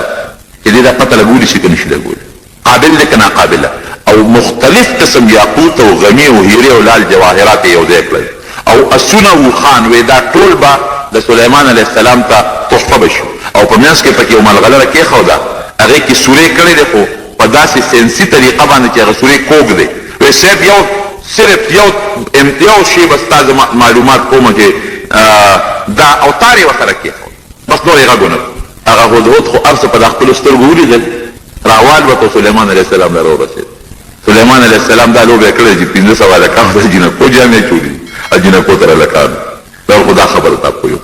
او بل دا دی چې دا له تحفې رالېږلې ده او ستا معلومات کوي او یو ملغلره یې ښودله پکې سورې کوږ دی تار ورسره پروت دی تا معلوموي چې دا تار ته په دې ملغلره کې اچولی شي که نه شي اچولی په خولې به راته غږ نه کوي سلیمان علیه السلام چې دوی څنګه راورسېدل ډېر عزت او اکرام یې او ورته یې ویل وګوره چې غوسه کېږي به او که په نرمۍ به خبرې کوي که سخته غوسه یې وکړل دا بادشاه دی پیغمبر نه او که په نرمۍ ستاسو مېلمستیا وکړل دا معلومېږي چې پیغمبر دی چې راورسېدل سلیمان علیه السلام ډېره ښه مېلمستیا وله وکړله په صحیح طریقه باندې او دغه دا ډوډۍ نه مخکې دا مونږ خو دغه طریقه ده چې مونږ خو به مونځ کوو او تاسو مونږ سره په دې خپل مانځه کې شریک شئ قصه اوږدره خو بهر کې اوبو ته کېنول نو د جینکو د هلکانو د مخ د اوبو اچولو طریقه خو هر چا ته معلومه ده هلکان څنګه په مخ اوبه اچوي او جینکې څنګه اچوي او لاسونه جینکې څنګه یېځي او هلکان څنګه یېځي نو پته یې ولګوله وی دغه خوا کې دا چا چې ښځو جامې چولي دا هلکان دي دې خوا کې او دا نور جینکې او چې هغه پلیټ یې ورته کېښودو هیرې نو تاریخ لیکي تفسیر خازن لیکلی دي نو اوس بدې کې به تار څنګه اچوي اوږ سوري کې نرۍ تار اچول او ورته دا هم نه وي چې پکې واچوه نو د وینه نه یې دا کار واخېسته اوس حیوانات خو دي تابع که نه وینه خوله کې تارونه و په سوري کې وردننه شو بل طرف ته ووته قصه خلاصه الله خو ګوره رب العالمین انسان زه کله کله حیران شم که نه دا خبره اوږدېږي نو ممکن د بله جمعه به سه باقي وکړمه خو کله کله زه حیران شم که نه د حیواناتو یو کتاب مې کته دا کونې نه دی کونې دا کم چې په سارو کې کم کېږي حاجي صاحب دې کونې د الله تعالی دا یو طاقت ورکړی دی د ده غوږونه تیز دي د ده دومره تیز غوږونه دي چې دې په میلیونو چرته قافله روانه وي که نه نو ده ته دا پته لګي چې دې کې څاروي روان دي پخوانو بادشاهانو چې به چرته ډاکوانو به ډاکه کوله کونې به یې ځان سره ګرځو تار به پکې چولو نو په میدان به یې پرېښود نو چې په کم طرف روان شو دوی به دې طرف ته قافله ده کونې نه به یې دا کار اخېسته یو پیشو ته وګوره په توره تیاره کې د مږې معلومات څنګه په اسانه کوي موږ ته پته نه لګي هغه ته څونه پته لګي یو میږي ته وګوره میږي په کومه دنیا کې ته معمولي غوندې ګوره یو شی غورځوه د هغه د پوزې حس څونه تیز دی کوم ځای نه معلومات دی داسې حیوانات دي بیزو ته وګوره بیزو ته قاری طویف صاحب رحمت الله علیه لیکلي چې په هندوستان ته موږ یو ځل لاړو دارالعلوم دیوبند محتمل دی یو علاقې ته موږ په هندوستان کې لاړو هلته کې بانډې ته لاړو موږ هغه خلکو ته چې تاسو خو ډېر ښه خوشحاله به یې د باندې ماحول دی وی هغې وایي چې مونږ د بیزوګانو نه ډېر تنګ بیزوګان راځي او زمونږ کټوۍ لته ورکې ورڅه توی کړي ډوډۍ رانه تښتئ نو وی ما دا چل وکړه چې زهر مراواج سنکیا وی هغه مو په وړو کې ګډ کړل ډوډۍ مې ته جوړې کړې ډوډۍ مې ته جوړې کړې وی مونږ هلکانو وی بره په چت باندې مو ورته هغه زهر او هغه ډوډۍ میده کړلې چې د بیزوګانو به مو خلاص کړم وی مونږ ورته ملګري ناست وي دې کې یو بیزو راغله وی چې را ډوډۍ اوچته کړله او پلاول یې پوزې له یې وړه بوی یې کړه وی کېښوده لاړ وی لږ ساعت پس چې م کتل یو څو بیزوګانې نورې راغلې وی هغې به هغه ډوډۍ بوی کړه او واپس یې کېښوده او لاړې وی چې لږ ساعت پس م کتل وی بلا بیزوګانې راغلې او هر بیزو سره شنه پاڼه ده شنه پاڼه او وی هغه شنې پاڼه یې کېښوده په هغه ډوډۍ یې شروع کړه وی هغې ټوله وخوړه او وی هغه یوه شنه پاڼه یې ورپسې وخوړه قسم دی هغه زهر یې وخوړل غږ یې مته او یو ملګري راته خبره کوله تبلیغي ملګري هغه افریقې ته تلي یو ملګري دا واقع کوله افریقې ته یو ملګري تلي نو هغې یو کس پکې ګیره ویښته سپینه نو بعضې خلک خو ګیره توړی هغه افریقې ممالک هم داسې دي چې لرې دي هغې کې بعضې وخت کې دوکانونه هم نه میلاویږي او دا کالاکولا والا څه دی هغه هیر څه شی دی هغه کلر والا څیزونه میزونه هم ورسره زړه کې سوچ کړی چې دا یو ډبې به پرېږدو چې اخره کیلو دا به استعمال کړو چې وطن ته ځو په پارک کې په سپینه ګیره څوک څه کوي کور کې پکارېږي تورې ګیره ښه نو بهر کې خو چې هلته کې څنګه اخري ورځې شوي دي که نه نو دی اوس وي ناست دی نور ته چې دا ګیره به ځان له توره کړم ځکه روان وي پاکستان ته نو هغه ملهم یې راغېښتې دی هغې خوشته کړې دي نیمه ګیره یې توره کړه نیمه پاتې ده چې دې کې بیزو راغله بیزوګانې ځنګل کې ډېرې وې هغه شی یې ترې واغېښته هغه ده خو اوس ګیره تورئ هغه شی یې ترې واغېښته هغه ملهمه او اخوا ته دریاب ته وغورځو اوس دا غریب حیران دی چې خدایه څه په غم وغورېدم اوس به مې نیمه ګیره تورئ نیمه به سپینئ اوس دکان به کوم ځای پیدا کوم او دا باقي دارو به کوم ځای پیدا کوم دا ملهم دغسې په مصیبت وړېدم وایي داسې لوبه وکړه چې اوس لږ ساعت پس هغه بیزو راله وایي موږ چیر یا ډوډۍ یا څه شی پخاو نو وایي څه ډکي راوړل ډکي او هغه ډکي یې په هغه اور کې واچول او هغه سوځئ موږ ته غوسه مې چې زموږ د ملګري نه خو دې هغه تښتولې ده خو کېدای چې دا بله بیزو وي هغې وایي هغې ایرې کړل او هغه ایرې راواخېستې داسې په ځان پورې مه جوړ او موږ ته نیغه نیغه ګوري موږ ملګري ته وایي چې دا هلکه داروي دله جوړ راوړل ځکه چې دا ایرې یې ترې جوړې کړې که نه او دا موږ ته نیغ ګوري په ځان یې مږي دا دارو دی تا له څه دارو مه راوړي وایي خیر هغه وایي چې ناسې په بد مصیبت ونړوي موږ وایي چې نه دا پورې که داسې چل پکې شته وایي هغه ایرې راواخېستې چې د راشه تجربه خو به پې وکړو نو هغې په هغه ګیره باندې پورې کړې چې څنګه یې په ګیره پورې کړې چې لږ ساعت وشو ټول ویښته ترې وغورځېدل خدایه دا څه په غم د بیزوګانو واوړېدو اوس به دلته کې کال مخکې په تبلیغ کې تېر کړ کلي ته به زوی به چې خلو دا دنه جوړ شو تا تبلیغ له دې ګیره دې دغه کړله خدای څه په مصیبت وړل موږ هم پریشانه وو چې دا اوس دا غریب دا به څه کېږي او بیزوګانو په چوکې هماغسې ځغلو وایي چې څو ورځې تېرې شوې که نه او هغه ویښته د هغه ملګري واپس راوختل تک تور راووتل واپس تک تور راووتل یو شان تور یو سپین ډکم پکې ګوره بیزو ته الله وله دا یو شعور به ورته وایو یو پویه به ورته وایو ورکړې ده دا حیوانات دا وګورئ تاسو د مارغه ته یو چنچڼې ته وګوره ځان دغه جوړه کړي پکې ګیوا کړي د هغه خپلو بچو سره تربیت کوي تا نه به هسې تښتي او چې د بچو روزي شي بیا به هغه څونه پینګار به کوي وزرې به وایي د مارونو نو خبره مې څه پورې کوله چې دا هدهد د هغه ځای نه ټول پوره معلومات راواغېستل راویغله او بیا دغه نه څه ورته ویلې کېږي دغه نه کار واخېست هغه مزې په هغه دغه کې پورډنده وی نه نه او بیا ورته ووایي چې دا هدایا مو واپس کړې او زه په دې نه دوکه کېږم او بلقیس ته ووایه چې دومره لښکرې درلېږمه چې د هغې بس دغه ني سر او ویښ پې نی معلوم او زه تکړه شه درېیمې جملې داسې د قرآن حکیم د یو واقعې بیان شروع کړی دی او رب العالمین چې په دې واقعه کې کوم مقاصدو ته اشارې کړي دي نو هغه مقاصد مو ورسره رفته رفته لږ لږ بیان کړه تېره جمعه مو دې ځای پورې خبره رسولې وه چې حضرت سلیمان علیه السلام د سبا چې کوم بادشاه و بلقیس د هغې ډالۍ او تحفې واپس کړې او مضبوطه دمکي ورکړه چې زه د ډالو شوقي نه یم انتم بهدیتکم تفرحون په ډالو او په تحفو باندې تاسو خلک خوشحالېږئ در حقیقت د دین مسله دا ده چې څوک چاله ډالۍ او تحفه یوسي نو هغه قبلول پکار دي دې سره د انسان مینه زیاتېږي محبت زیاتېږي نبی کریم صلی الله علیه وسلم فرمایي یو بل له هدایا یو څه تحفې یو څه ډالۍ یو څه په دې به مو یو بل سره مینه زیاته شي نو حضرت سلیمان علیه السلام ولې دا تحفې واپس کړې بعض علما خدا لیکي چې د هغې ځان له شریعت او زموږ ځان له شریعت چې د هغې په شریعت کې د غیر دین او غیر مسلم نه ډالۍ قبلول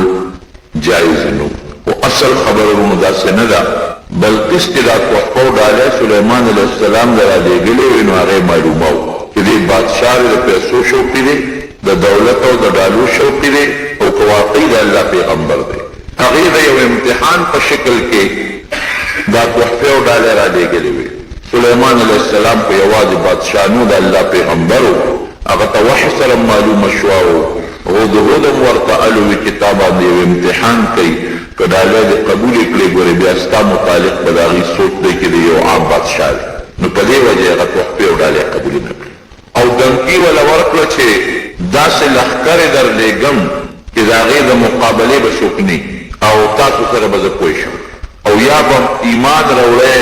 مسلمانېږې به هله به م پرېږدم ګنې داسې لښکرې درلېږم چې د هغې مقابله تاسو نشئ کولی او واقعي چې د چا انسانانو باندې لوی حکومت وي او پیریان هم د هغه تابع وي او هغې هم تابع او مارغان هم تابع وي د چا پلار به ورسره جنګ وي او د ټولو نه لویه خبره خو د الله امداد دی لکه دا ټول هر څه خو ورته الله تابع کړي د الله امداد دی د الله امداد که چا سره وي او هغه په طاقت کې لږ وي کم من فئة قلیلة غلبت فئة کثیرة بإذن الله نو د الله په حکم او د الله په طاقت وړه ډله په لویه ډله غلبه حاصلولی شي دالی چې کله واپس بلقیس ته ورسېدلی او د سلیمان علیه السلام دمکین ورته ورسېدله نو فورا هغې بیا خپل میټینګ راوغوښتو او خپل وزیرانو چې کوم فوجي مشرانو ټولې راغونډ کړل او بیا هغه خپله سر دوباره کړه خبره چې یاره دا سړی عام بادشاہ نه دی او دا د الله پیغمبر معلومیږي د عام بادشاہ خو پیریان تابع نه زه خو پیریان هم تابع نه د عام بادشاہ خو مارغان تابع نه ده خو مارغان هم تابع نه د عام بادشاہ خو هوا تابع نه ده خو هوا هم تابع ده نو ګورې چیر چار ورسره نرې پکار او ورتلل پکار دي مونږ به ورشو چې دې راځي او په مونږ حمله کوي او مونږ رسوا کوي د هغې نه ښه دا ده چې مونږ مخکې ورشو او بیا ګورو په خپله به ووینو که خبره همداسې وه نو ښه ده که نه مسلمانان به شو د دین به قبول کړو بادشاهي به پاتې شي په خپل حال او که بالفرض دې رښتونې وي او مونږ بیا هم د دعوت قبول نه کړه د پیغمبر یې مونږ بیا هم د مرسته ونه کړه مونږ په ایمان راونړو نو اخرت هم تباه شو دنیا هم برکه شوه بادشاهي به هم لاړه شي ګوره هوښیار بنده و هغه چې کوم ایلچي و فورا یې ولېږه چې ته لاړ شه سلیمان علیه السلام ته ووایه چې مونږ لا تا سره جنګ نه کوو مونږ درځو هلته به سره خبرې کوو مونږ ستا ملاقات ته در روان یو ملکې بلقیس چې کوم بادشاه ده زمونږ هغه سره د خپلو وزیرانو د خپلو مشیرانو د خپلو کاردارو ستا ملاقات به درځو سره مخامخ په مخامخ به خبرې وکړو حضرت سلیمان علیه السلام پوه شو چې دا را روانه ده انشاءالله چې دې کې به الله خیر راوباسي او دا به الله تعالی مسلمانوي نبی کریم صلی الله علیه وسلم هم دا عادت مبارک و چې په یو قوم به حمله کوله نو مخکې به یې ورته دعوت ورکړ ایمان راوړې که نه راوړې که دعوت به قبول کو مسلمانان به شو خبره به خلاصه شوه او که دعوت به قبول نه کو بیا به یې ورته وایي چې ښه نو بیا هم در سره جنګ نه کوو زمونږ حکومت ومنئ زمونږ مشري ومنئ زمونږ ټیکسونه ومنئ جزیه ومنئ غږ درته نه کوو او که دا به هم ونه منله نو د هغې نه پس به یې ورته بیا وایي چې ښه نو بس را میدان ته شئ چې سره یو بل سره جنګ وکړو دا زمونږ د مسلمانۍ طریقه ده او هغه سلیمان علیه السلام هم په دې پوه شو نبی علیه السلام مبارک یو ځل جهاد له صحابه لېږل چې کوم صحابي مشر کړو هغه ته وایي وایي سرې دست جنګ مه کوه لاول دعوت ورکړه که ستا دعوت یې قبول کړه ډېره ښه ده وایي که یو قسم الله ستا په لاس مسلمان کړي دا تا له ډېرو غټو او قیمتي مالونو نه بهتره خبره ده نو سلیمان علیه السلام هم دا خیال و چې بادشاهي خو زما لویه ده که دا الله مسلمانه کړه او ورسره د خپل قوم مسلمان شو دا ډېره لویه فایده ده دا را روانه شوه او د اسلام او د ایمان په نیت را روانه شوه هوښیاره ښځه وه سلیمان علیه السلام دلته خپلو ملګرو سره میټینګ وکړه مشوره وکړه چې د دې خو یو عزت پکار دی یو میلمه چې د بار نه راځي پکار دی چې د قربانه خلک د هغه عزتو کې استقبال بنول او د مسلمانۍ طریقه هم ګورې داسې ده نبي علیه السلام به د کافر هم خیال ساته چې کوم کافر به رسول الله صلی الله علیه وسلم له ملاقات ته رالل د هغې به ډېر عزت کوي قدر به یې ونه کوو مخامخ په مخامخ استغس پورې چاته نه وې عایشه صدیقه فرمایي یو کافر را روانو وی نبی علیه السلام مې ډېر بد وی چې دا ډېر خراب او خطرناک سړی دی او چې مخامخ کېناستو نبی علیه السلام مبارک ورسره ډېرې نرمې خبرې شروع کړې وی مې چې صاحب دا خو هغه خراب سړی او تاسو ورسره ډېرې سختې ډېرې نرمې خبرې مخ په مخ شروع کړې وی عایشې الله نرمي خوښوي نرمې خبرې مخامخ کوه خو اخلاقو باندې چې کوم کار کېږي دا په سخته نه کېږي په نرم خوی په ښو اخلاقو د نبی کریم صلی الله علیه وسلم ملګري چې څومره کافر په هغه زمانه کې ملګري شو مسلمانان شو نو زیات تر د نبي علیه السلام د ښه خوی د نرمو خبرو د ښو اخلاقو برکت نو موږ ولې یو مضبوط استقبال کوو یو دا دین یو عظیم محل جوړو چې دا زمونږ دا قوت او طاقت وویني او دا پوه شي چې ګورې ده سره یوازې د بادشاه طاقت نه ده سره د پیغمبرۍ طاقت نه یو ناشنا محل یې جوړ کړه مزېدار ځکه د یمن نه شام ته مزل هم ډېر دی او بیا جناب په هغې کې شیشه ولګوله داسې شیشه ولګوله لاندې اوبه دي او د پاسه شیشه ده او دې زمانه کې خلک وایي ساینس ترقي وکړه زه چې دا حالات ګورم سلیمان علیه السلام د زمانې دویم داسې ترقي ده ترقي هغه زمانه کې وه داسې شیشه یې ولګوله چې لاندې مکمل اوبه دي او د پاسه ورباندې شیشه لګېدلې ده نو شیشه چې سراسري وه پکې ګوره زه کله طالبانو ته ویم په دې شیشه کې جوړم نو جوړ پکې نو که جوړ راشي په یو شیشه کې دوه شیشې دي یو ځای کړې د هغې پته لګي چې دا شیشه ده که نه لګي جوړ نه پته لګي خو بم پکې روزي جوړ کړی کېږي ماتېږي هم او چې شیشه داسې وي چې جوړ پکې نه کوله وي او ته پکې ورننوځي نو بیا پته نه لګي بیا بنده ته دا ښکارېږي چې یاره دا خو شیشه نه ده دا دې اوبه لګېدلې او چې انسان پې ګرځي او لښکر پې د پاسه ګرځي او 50 شپېته او 1000 او 2000 کسان پې د پاسه ګرځي اندازه ونه کړو چې ریښه به زنګي یو دا به ورشي که نه امریکې وي او برطانیې وي لاندې په سمندر کې د شیشې ټول جوړ کړی دی او پکې روډ روان دی امریکا به هم جوړوي او برطانیه به هم جوړوي خو هغه داسې دي لکه سلیمان علیه السلام چې څنګه ده لکه ملکې بلقیس سره خو په زرګو لښکر را روان دي په دې بوت پاسه تېرېږي او دارنګه د سلیمان علیه السلام خپل په زرګو لښکر استقبال کوي او یوازې لښکر نه دی اسونه دي ورسره او نور سازو سامان دی ورسره نو دا شیشه به څنګه شیشه به وه داسې وړه شیشه به نه وه او نه بس نری شیشه وه لاندې اوبه د پاسه ورباندې شیشه لګېدلې ده مخکې به خلکو له انکار کو یاره دا به څنګه و دا به څنګه وي اوس چې دا ساینسي څیزونه خلک ولیدل انکار دې څوک نه شي کولی ما دې یو سړي تپوس کوه وی یاره دا هوا باندې تخت به څنګه لوېدېده مې ستا د مشر کاکا د دې بش کو د کلینټن ته پاور څنګه کېږي خو دا چونکې د اسبابو لاندې دي د موږ معجزه نه شو ویلی هغې له ظاهري اسباب نو هغه د الله په طاقت چلېدل هغې ته معجزه ویلې کېږي یو دویمه مشوره شو درېیمه مشوره یې ته وکړله چې دا را روانه شي دا تخت یې راوړل پکار دي دی خو ګوره پیغمبر معجزه ده وحی ورته کېږي کشف ورته کېږي په دې پوهېده چې دا به مسلمانېږي او مسلمان را روانه ده تخت وله راوړل پکار دي خو یاره چې څومره زر لکه دلته چې بازي تیاره شوه بلډینګ تیار شو په دې هم خامخا وخت ولګي د دې را روانېدل هم شوي دي دا هم په لاره کې نږدې ده یو کس پکار دی چې زر دا تخت راورسوي او ما تیره جمعه درته ویلي چې تخت به د هغې مفتي شفیع صاحب رحمت الله علیه لیکلي دي په 7 کوټو 7 محلاتو دننه پروت او که تخت 40 ګزه وکړ 20 ګزه پلن 15 ګزه اوچت او هغه داسې راکوټې تخت نه دی لکه زمونږ کرسی او میز چې دی په هغې ریخم او په هغې باندې قالینونه او په هغې د هغې کرسی او د هغې پوره نظام پې پروت دی دا بس زر څوک راورسوي درې خبرې دي قال عفريت من الجن انا اتيك به قبل ان تقوم من مقامك سيب زر وراسون درلا خو دومره ټیم به لګي چې ته څونه ساعت کې د پاسې دومره ټیم کې را رسو لکه سړی چې کښېني او د ناستې نه بیا پاسي یو سیکنډ یو منټ نه کم لګي یو سیکنډ پې لګي یا سیکنډ نه به لږ زیات لګي دومره ټیم کې دننه را رسولی شم او زه په دې لقوي امین صاحب مضبوط یم را رسولی شم د ځانه خبره نه کوم طاقت نشته ها دا پیری خبره وکړه سرکشه پیری مضبوط کبرجن پیری او صاحب فکر به نه کوي چې دا را رسول نو په لاره به داسې ملغلرې او یاقوت او مرجان او څه شی به دې پټ کړم ځکه هغه خو قیمتي تخت و نه امانتګر یم چې څه پکې دي هغه امانت ټول درته را رسېږي نو سلیمان علیه السلام ممکن ده چې دې خبرې ته متوجه شوی وي چې وکړه دا کار خو هغه یو ټکي استعمال کړه چې انی علیه لقوي زه طاقتمن یم دا کار زه کولی شم دا خبره دلته پرې نه وتله ټیک ده دا ټیم خو ډېر لږ دی زه یې را رسولی شي خو قبر دی وکړه جناب لویي دې وکړله لویي ښه شی نه دی لویي د الله نیت خوښه خبره دې درسته ونه کړله او واقعي پیریان له رب العالمین دا طاقت ورکړی ما تېره جمعه نه مخکې جمعه درته ویلې بل یو کس قال الذي عنده علم من الكتاب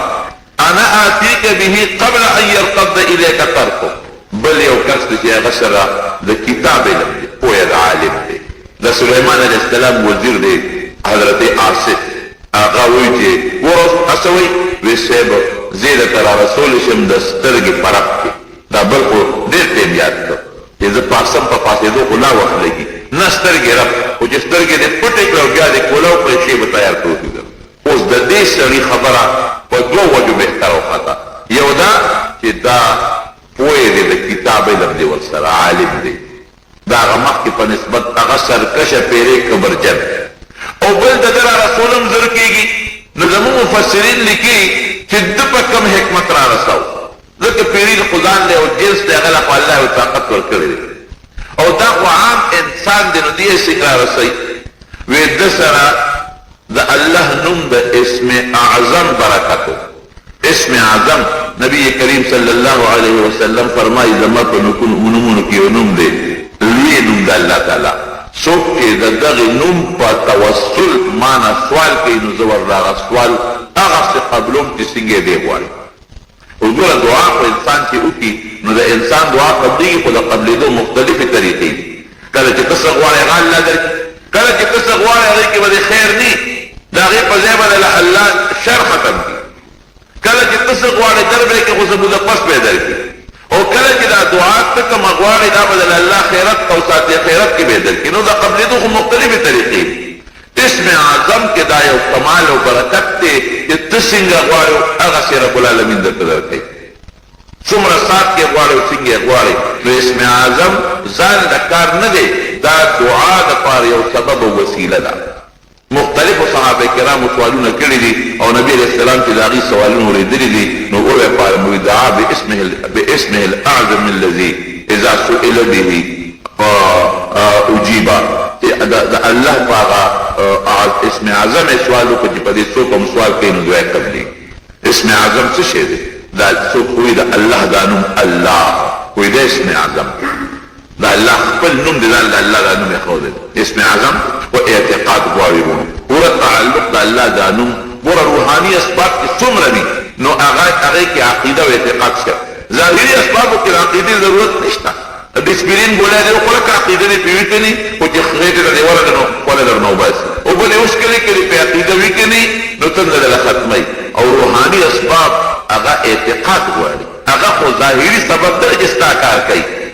هغه خو د الله او ستا منځ یو نسبت دی نو انا عند ظن عبدي بي چې په الله دی کوم اعتقاد راغی رب العالمین هغسې درته پوره کوي ولې نبي علیه السلام فرمایي سورت فاتحه کې د هر مرض شفا ده نو نبي علیه السلام دروغ خو نه وایي هغه رښتیا وایي اوس ته لکه زه بیمار یم سورت فاتحه مې په اوبو ولوستله او همدغه زه جوړ نه شوم ور روحاني سبب دی کلک اعتقاد غواړي که ستا په الله دا یقین وي چې واقعي همدا فاتحه د لوله مماله ته الله تعالی شفا راکوي خامخا د الله شفا درکوي خو زموږ اعتقاد کمزوري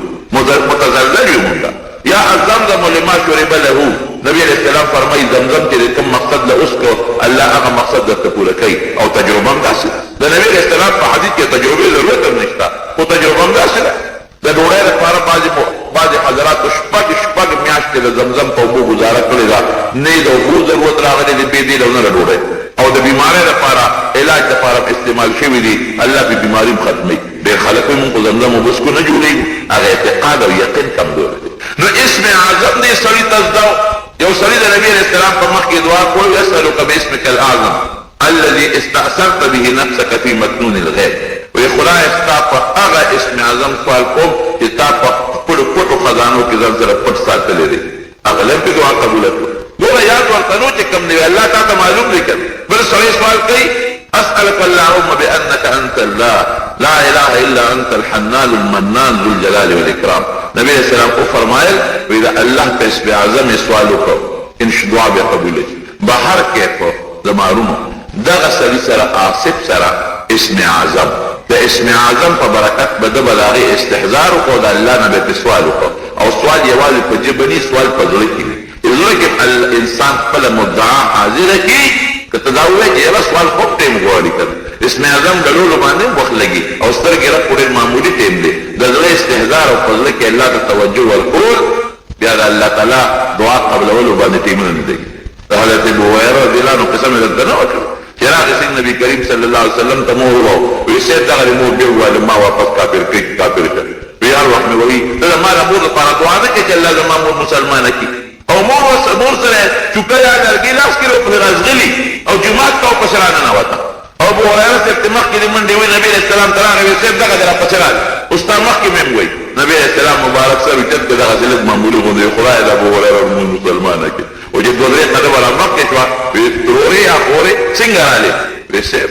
اسلام ته مړې کېږي ما ته مسلماني وښایه چې الله مې مسلمانه کړي سکندونه کې رب ته سترګې انسان په خپل کار کې کړاو ته مشقت ته ستړیوالي ته محتاج دی الله په خپل کار کې دې څیزونو ته محتاج دی یو کون سره څه فیصلې کوي نو دا مې دې پورې وایي چې دغه انسان ته اسم اعظم یاد وباس الله پوه کړی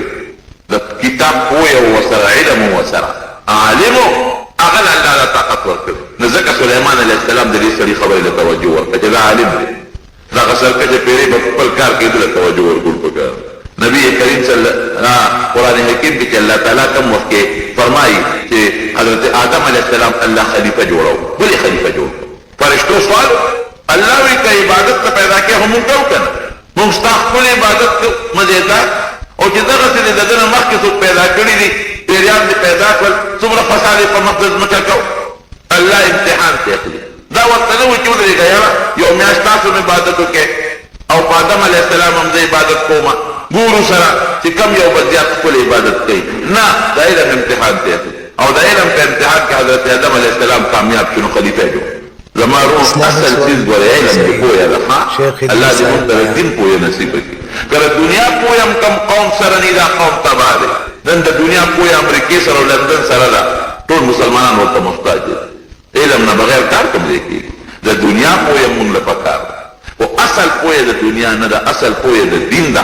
د دین پوهه چې چا سره د الله په نزد ترمذي شریف کې زمونږ احادیث را روان دي پرون داسې تېرېږي نبی کریم صلی الله علیه وسلم فرمایي چې د عالم د فضیلت متعلق وی په یو عام عبادت گزار سړی چې ډېر زیات عبادت کوي عابد او بل حدیث کې راځي مشکات کې تېرېږي چې د نبي علیه السلام نه تپوس وشو چې یو سړی عالم دی او بل کس عبادت گزار دی او ډېر داس هغه عالم صرف فرض منځونه عبادت کوي نفل نه کوي او داسې کوم عبادت گزار دی داسې عبادت کوي چې شپه ورځ عبادت کوي د ورځې روژې او د شپې منځونه دي کوم یو پکې غوره دی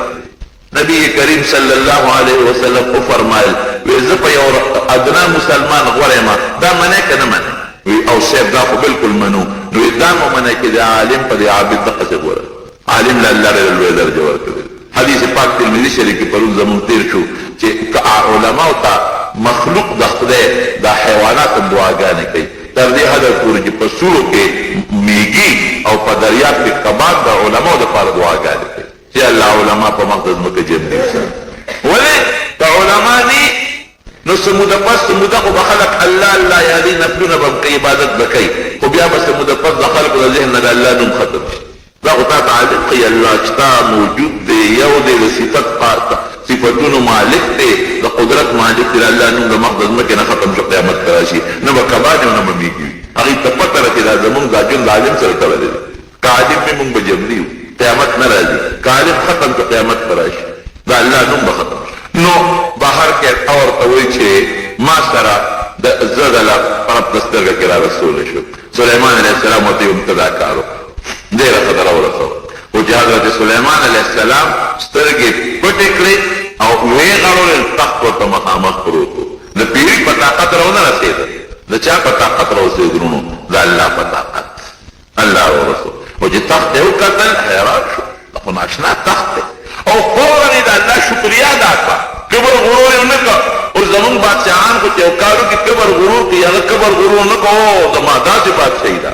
وګوره یو ساعت کې مې د تخت راورسوه ویره دا زما باندې د الله امتحان دی چې د الله شکریا ادا کوم او که د الله شکریا نه ادا کوم هر یو کار چې ورونو وکړې او داسې کار چې ستا پکې فایده وي نو په هغې کې د الله تعالی شکریا ادا کول پکار درې واړه کار وشو محلم تیار شو بهترین اعلی شیشې والا تخت هم راورسېد د استقبال تیاري مو شوه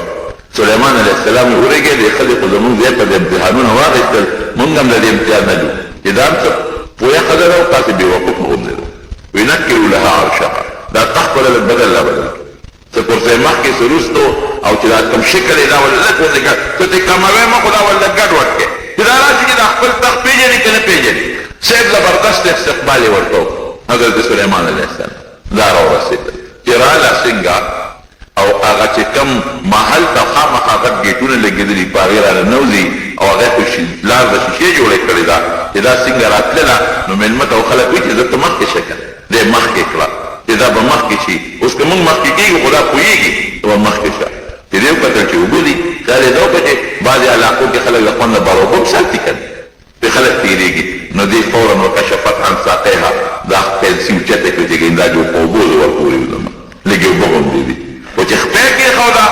او دا خو اوبه نه دي دا خو شیشه غوندې لګېدلې ده اوبه ترې لاندې دي رومبې چې یې داسې وکړه ګوره بادشاهي په خمقلتوب نه کېږي بادشاه هوښیار انسان ویې شوه چې او دا خو ناشنا ما خو چې زما تخت دی زما بند ده یمن او دا خو څه ناشنا غوندې بادشاهي ده دې شیشې ته وګوره لاندې اوبو ته وګوره چې مخکې لاړه او هغه خپل تخت یې ولیده نو سلیمان علیه السلام فورا ورته وایي چې دا ډېر سوچ هم ونه کړي فورا ورته وایي ویې دغه دی دا تخت ته وګوره که نه ستا داسې تخت شته داسې تخت اشترا چې زمونږ سره دی ایله غوندې وکتل وکأنه هو وی دا خو دماغه معلومیږي دا خو هغه شان معلومیږي خو دا نه خو دې ته کوي چې لږ تبدیلي پکې راغلی ورته نه دې نه پته لګي چې ښځه هوښیاره قابله د پوهې ده او فورا بغیر د سوچونو چې رانه چې د سلیمان علیه السلام دا قوت او طاقت یې ولید پوه شو چې دا خو بغیر د الله د امداد نه کېدی نه شي ممکنه نه ده مخکې هم اورېدلي دي مخکې هم سوچونه کړي دي بس وایي چې ستا کوم دین دی او کوم مذهب دی هم هغه دین او مذهب اختیار غواړم او د الله د ذوالجلال رب العالمین دین هغې قبلولو ته تیار یم الله ذوالجلال مسلمانه بعضې دلته کې زمونږ دې قصو والا څه خبرې ترې دې کړي دي خو هغه مې قصدن پرېښودې هغه درو خبرې وی خپې چې وې نو هغه د خر وې او دا پیسې ځکه اوچتې کړې چې پته ولګي او دا ټولې درو خبرې دي ښه د انسان خپې د خر نه انسان عام لکه خشته ښځه او ښکلې خوبصورته مزېداره او دا نورې خبرې چې ما ته مې پرېښود دا دروغ دي دا واهیات مسلمانه او بیا د اسلام نه پس حضرت سلیمان علیه السلام سره نکاح ثابت ده لږ اختلاف پکې شته او راجح قول دا چې سلیمان علیه السلام سره بیا نکاح وکړله او بیا حضرت سلیمان علیه السلام هغه خپله بادشاهي ورته واپس کړې ده ما د علما لیکي چې نه دا خو ښځه وه او د ښځې بادشاهي خو مناسب نه نو دی ولې بادشاه کړه واپس دا د هغې خپل شریعت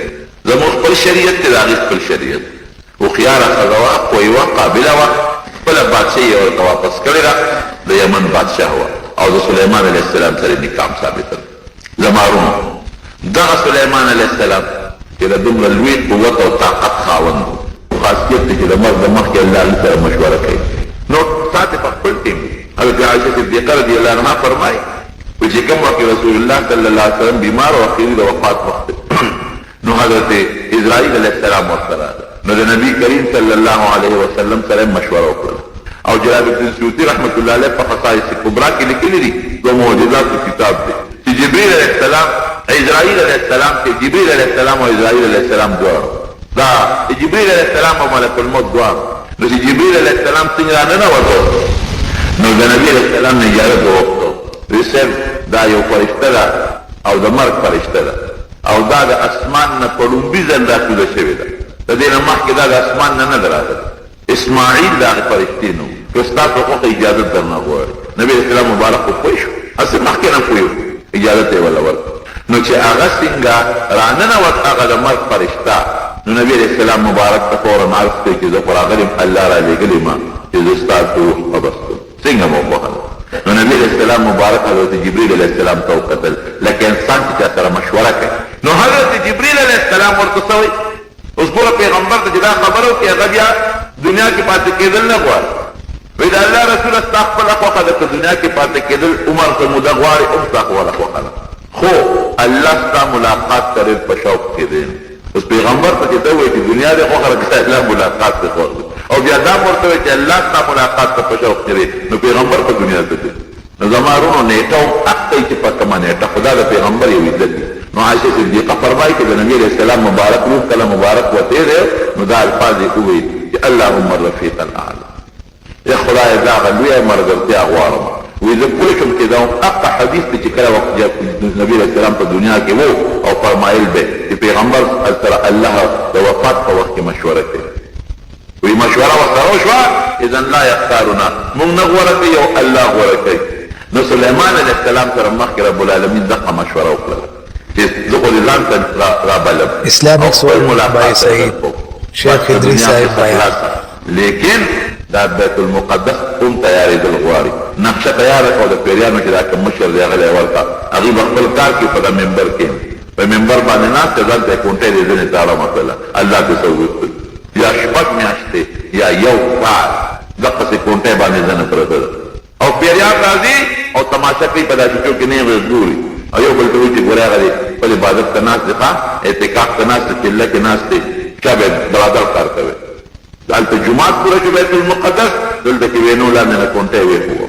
چې څنګه پرېوته بس پیریانو بیا ګوتې وړل شروع کړو او دا موضوع شو دا شپږ میاشتې یا دا یو کال مفتو کې را باندې کار وکړي کړی مخکې نه پات شوی دا خطره مې د کتې جمعې نه چې کوم مسائل هغه مې ته بیان کړي مخکنه جمعه وفات سليمان عليه السلام بیت المقدس باندې عظیم جمعه جوړ بیت المقدس باندې چا جوړ کړی علیہ السلام جوړ کړی دی او بیت الله ابراهیم علیہ السلام جوړ کړی دی او بیت الله خو د ابراهیم علیہ السلام نه ډېر مخکې جوړ شوی فرشتو جوړ کړو بیا آدم علیہ السلام جوړ کړو بیا عیسی علیہ السلام د هغې نه پس د ابراهیم علیہ السلام جوړ کړو او د ابراهیم علیہ السلام نه الله دا دوه کارونه واخیستل یو بیت الله جوړول دغه زمانه کې روان شوی او یو بیت المقدس د ده زوی اسحاق علیہ السلام هغه ورسره په شریکه جوړ کړو او بیت الله د بل زوی اسماعیل علیہ السلام ده ورسره په شریکه جوړ کړو بیا د ابراهیم علیہ السلام د وفات نه پس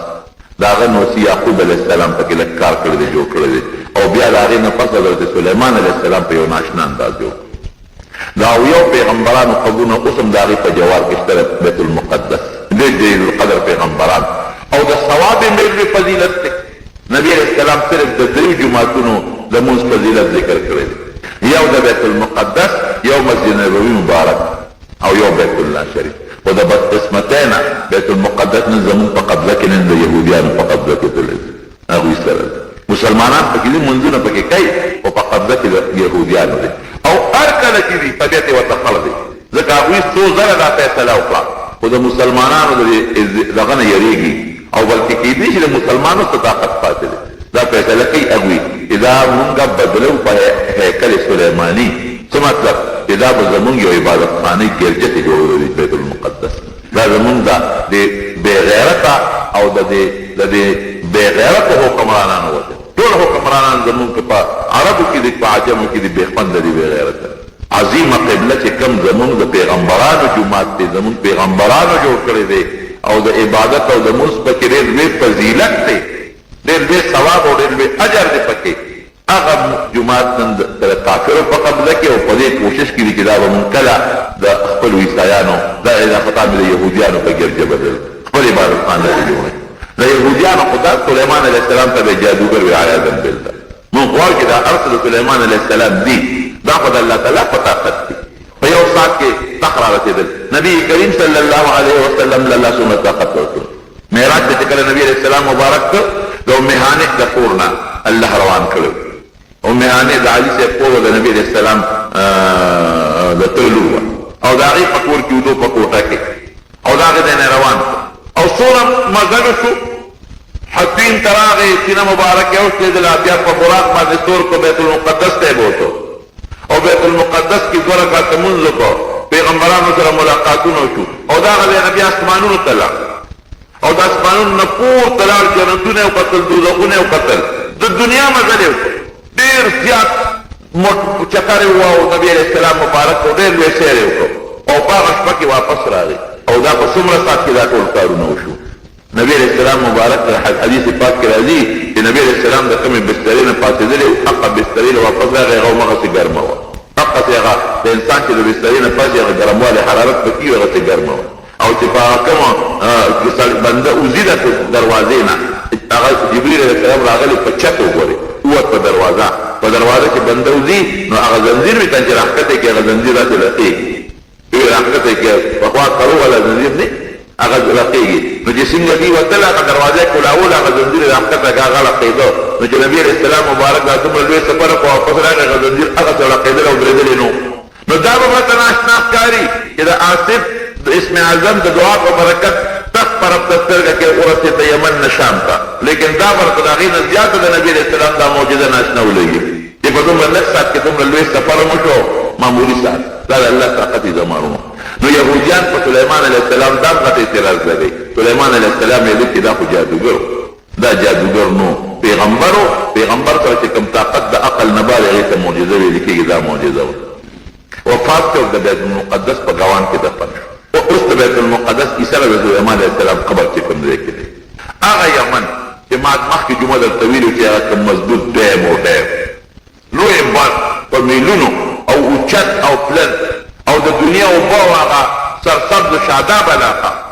په یمن کې چې ګیر چاپېره باغونه او قرآن حکیم کې الله تعالی صفت کوي او د بلقیس متعلق رب العالمین په قرآن حکیم کې صفت کوي واوتیت من کل شیء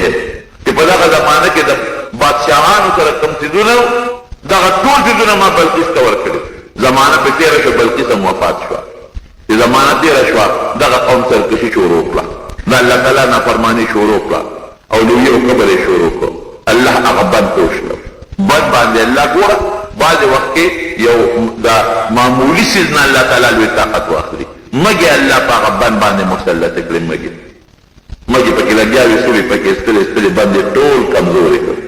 او چې کله رب العالمین دا قهر او دا غضب هغه تیم راغی او قهر او غضب یې شروع کو ابن دیم پوښتې لکه اوس مثال په توګه توبېلې یا د ورڅک یا بل دا دیمونه وشتېږي نو دا چې په کومه علاقه ورغلې خو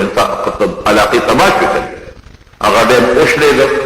د یمن کې څومره علاقه وه ټوله تباه او برباد شو باغونه هم لاړل ختم شو محلات د خلکو هم ختم شو چې څومره بادشاهي او بادشاهي هم ختم شوه په لکاو انسانانو او حیوانات او د ځمکې هر څه لاړل تباه او برباد شو یو قوم چې تا د غرونو په درو په غاړه کې و لږ غوندې قوم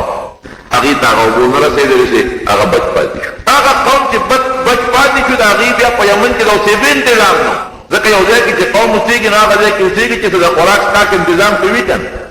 دومره سیلاب راغی دومره علاقه یې تباه او برباده کړه چې بیا دوی هلته اوسېدی نه شو هغې د هغه ځای نه هجرت وکړه راغلل فلا راتلل نن چې کوم ځای کې مدینه منوره ده دغه مدینه شریفه ورته لږه غوندې ښه ځمکه ښکاره شوه دې کې د پخوانه یهود اوسېدل هلته ډېره شو د مدینې منورې د اصل باشندگان چې څومره دي اوس او خزرج دا د هغه یمن خلک چې راغلي وو هجرت یې کړی او هلته کې پاتې شوي دي اوسېدلي دي د هغې نه الله تعالی د مدینې منورې باندې شروع کړه ځکه خو نبي علیه السلام مبارک په یمن ته دعا کړو اللهم بارک لنا فی یمننا خدای زمونږ د یمن په خاوره کې او د یمن په باشندګانو کې برکت واچوي او نبي علیه السلام مبارک نه یو ځل تپوس وکړو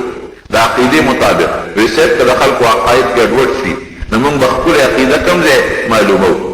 نو د یمن حواله یې وکړه یمن العلم یمانا والحکمة یمانیه علم هم به د یمن نه زده کوې او حکمت چې دی